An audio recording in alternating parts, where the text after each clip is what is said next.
Hello YouTube, it's Austin. Okay, it's Monday, July 20th, and I am 8 months and 2 weeks on T, so that's, what was my last one? Hold it. Oh, gonna make the camera shaky, sorry. I think 36 weeks. Should be 36 weeks on T. So it's late at night. I'm quite tired. I'm sorry that this video did not get up over the weekend. I was at the youth gathering in Detroit, and it was crazy, and it was amazing, and I had such a great time.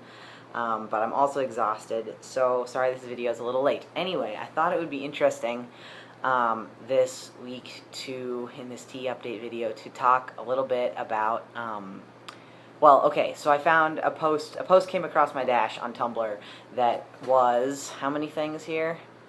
Wait for it. 20 things. What's his username? Valhalla Lagoon on Tumblr came up with a list of 20 things that he didn't know about being on T, and he wrote this his 1 year on T. He wrote this list of 20 things that he didn't realize, or didn't really know about going on T, and I just thought it would be interesting for me to go through these 20 things real quick. And talk about how my experience has been the same or different, because different people have different experiences on T. So that is not to say that you should compare your experiences to other people's experiences, because everybody's got different ways that their body's going to react.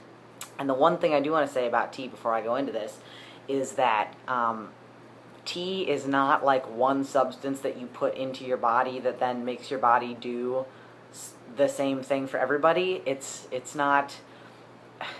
because it's a hormone, it doesn't do the thing. It tells your body to do the thing. So basically, you're injecting a signal into your body to tell your body to do what it would do if it made that signal naturally. Does that kind of make sense? I hope that kind of makes sense. So yeah, my body is doing what it would be doing if I was born producing my own testosterone. So that's what's going on. Okay guys, breaking in here for a second, just to say, trigger warning, I'm going to say things like, I'm going to talk about periods, and I'm going to talk about body parts, and I'm going to talk about things that some people may be uncomfortable with. So, be aware. So, 20 things that this person said happened to them, and I'm going to sort of talk about my experience. Number 1, you're going to stink to high heaven.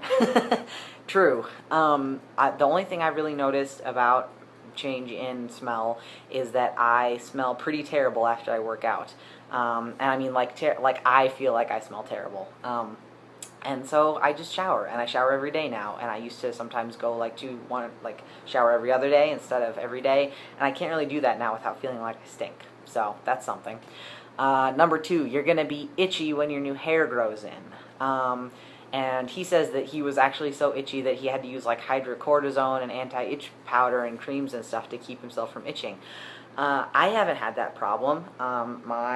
My legs are super hairy now, and I haven't experienced really any itching with that. I'm still getting small hairs on my face, and yeah, I guess I just really haven't felt much itching. So some people itch, some people don't.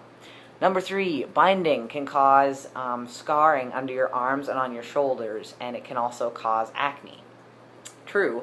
You want to get a binder that fits you. So first of all, make sure that you are measuring your chest and your torso with a measuring tape. If you're going to get a binder, it's important to get one that fits right, because it should not cut into your skin. That's not good.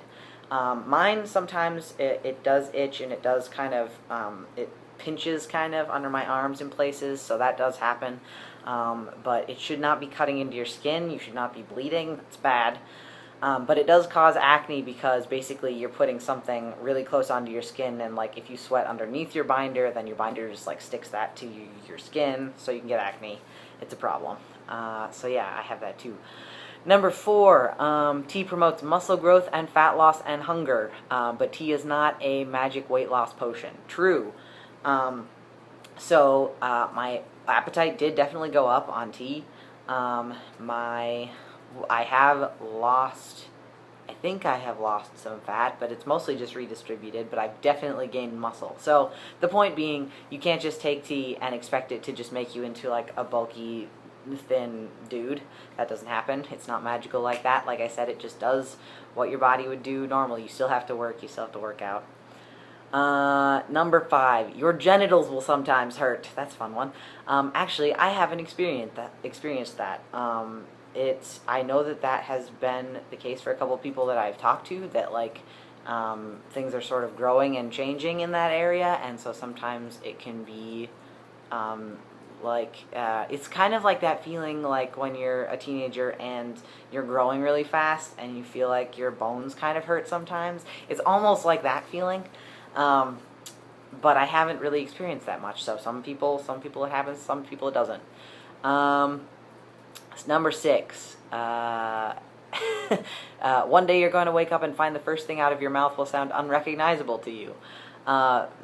Basically talking about your voice deepening. My voice went down very gradually, I think.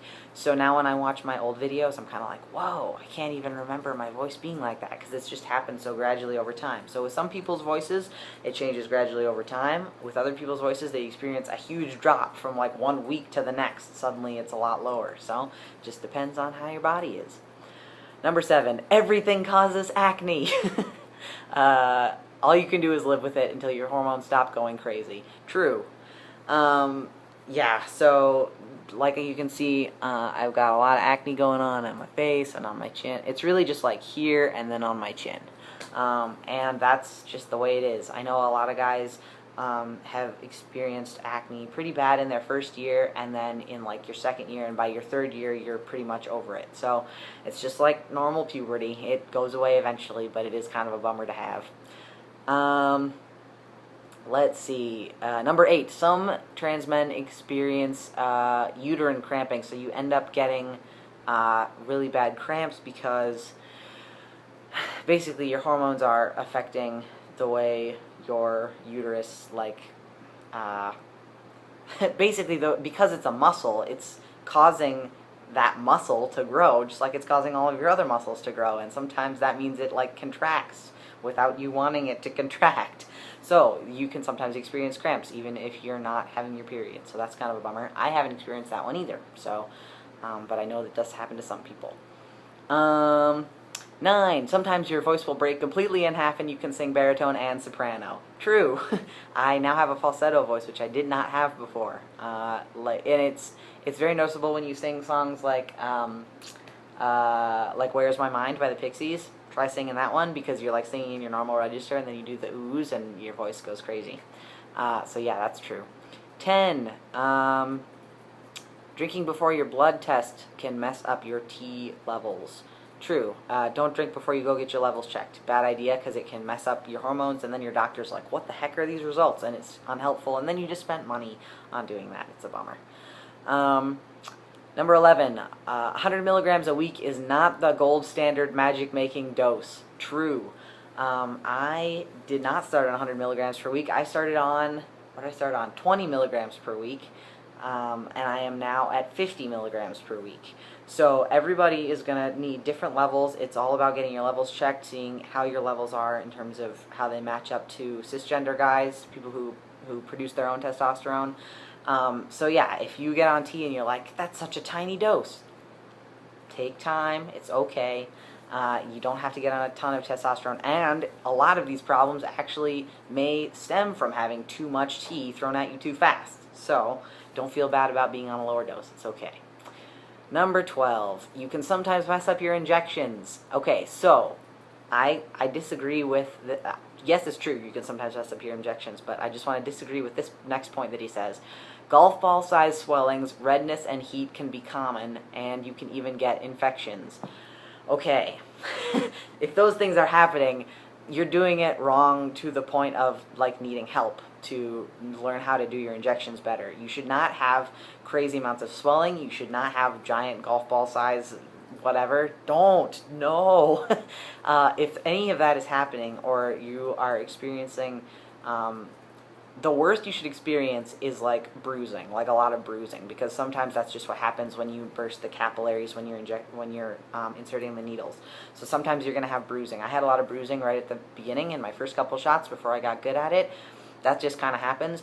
But if you have swelling or redness or like something that's like definitely noticeable like that, go to your local clinic and ask them to teach you how to. There are lots of trans clinics that can help teach you how to do injections. Talk to your doctor about it. Have her do one for you or with you so that you can figure out how to do it. But if that kind of stuff is happening, go get help, because that shouldn't happen. That shouldn't be something that happens regularly. Let's see. Also be careful, because you don't want to inject, no matter what kind of tea you're injecting. Some people do intradermal injections, and some people do intramuscular injections. Regardless, never inject into a vein. You have to be very careful about that, because tea can be bad for your heart if you do that, so be very careful. Number 13. People who don't know you well, such as your favorite barista, will stop recognizing you at some point. That can be true for some people, not so true for others. I still feel like I look pretty much like me, but I'm sure that there are people that I have seen that I haven't seen in a while who are like, huh? Number 14, tea will change your emotional responses to things. This is true. I think that your emotions definitely change as you are experiencing being on tea, but it's not like a negative thing, and it's not a totally positive thing. It's just change. It's just different, and different people experience it differently. So it's always nice to talk to your counselor about that kind of stuff, or have a friend that you talk to about it. 15, let's see, where I got lost. I'm sorry, guys. Okay, your informed consent sheet will tell you, they make you sign an informed consent sheet, by the way, before you take tea, saying, like, I recognize that these things are going to happen, and I'm cool with it. Your informed consent sheet will tell you that your genitals will be drier than the Sahara in the summer. This is not always true. In fact, sometimes the opposite can happen. Yeah, so on my informed consent sheet, it definitely said that it's possible that you'll experience basically that your body will kind of like stop self-lubricating, which is something that your body normally does. I haven't experienced that, but I know some people do. If you do, there's medication that you can get your doctor prescribe for you. But yeah, so it's like, just because they say it may happen doesn't mean it will happen. Sometimes the opposite can happen. It's okay. Bodies are bodies, and what you are comfortable with is the important thing. So don't worry about what the sheet says should happen unless it's an unhealthy result. Number 16, if you're under 21, it's possible that you might get taller and you might experience those growing pains. Yeah, so you might get taller, yeah, if you're under 21. Actually, yeah, 21 is kind of it's a random age, I think, to pick, but when you're growing, before your bones fuse as you get older, you can still have the possibility of growing. So yeah, tea can make you a little taller if you're younger. And I haven't experienced any sort of growing pains or that feeling of like your bones kind of hurting. I haven't really experienced that on tea. I've experienced like my muscles feeling differently and feeling like my muscles are sore and growing, but not my bones so much. 17, almost there. You will be less iron deficient on tea if you stop menstruating. True. Basically, when you lose blood, you lose iron as well. You just have to be aware of if you're prone to anemia, if you are vegetarian and you don't eat a lot of protein, keep track of your protein levels. The only time, I know that pre-tea I was sometimes a little bit anemic, but that runs in my family. And it was like I'd have a big spinach salad and I would be fine. So watch for anemia sometimes. Let's see. And then number 18. 18 talks about how copper IUDs, which is an intrauterine device, which is for contraception, sometimes that can it can interact with testosterone in weird ways, so definitely talk to your doctor if you're using any kind of contraception and how it's going to interact with your tea dosage, so talk to your doc about that. 19, do not attempt to use a stand-to-pee device while intoxicated. If cis guys can't control their urine while intoxicated, you sure as hell can't. True. I don't have an STP, so I've never tried that, but I absolutely believe it, because guys' bathrooms are gross as heck, and there's pee everywhere all the time. So, yeah, be careful of that. Yeah, and then 20, he says, testosterone therapy is a subjective experience. No matter how much you can prepare yourself for the changes, you'll be surprised by what's happening to you. He says, after you start tea, it's likely that you might feel lost. You'll spend a lot of time and mental effort getting to this point, and now there's not much to do but wait. At some point, your changes will slow down. yeah, someday you're going to wake up with a beard and not remember the time you didn't have one, and neither will anyone else. So, yeah, it's completely subjective. It happens over time. I know that I felt really frustrated towards like month 3 and 4, where I was kind of like, it feels like nothing's happening. But if you think about, like, all cisgender teenage guys grow up, and it takes all, like, when you go away and you don't see your baby cousin for a while, and then you come back and you're like, whoa, your voice changed, that's crazy. That's how people are going to feel about you, and, like, that's just growing up. So it's really is like going through puberty all over again. Bad parts and good parts. So anyways, I hope that helped a little bit, talking about possibilities and what might help and happen.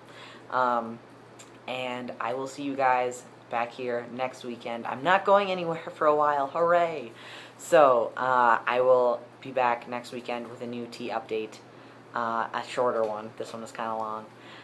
In the meantime, I hope you guys are having a great week, and we will see you soon. And yeah, if you want to donate to my top surgery fundraiser, I'll put the link down here, and I'm also going to put the link to this post that I was just talking about so that you can check it out for yourself. Alright guys, thanks. We'll see you soon. Peace.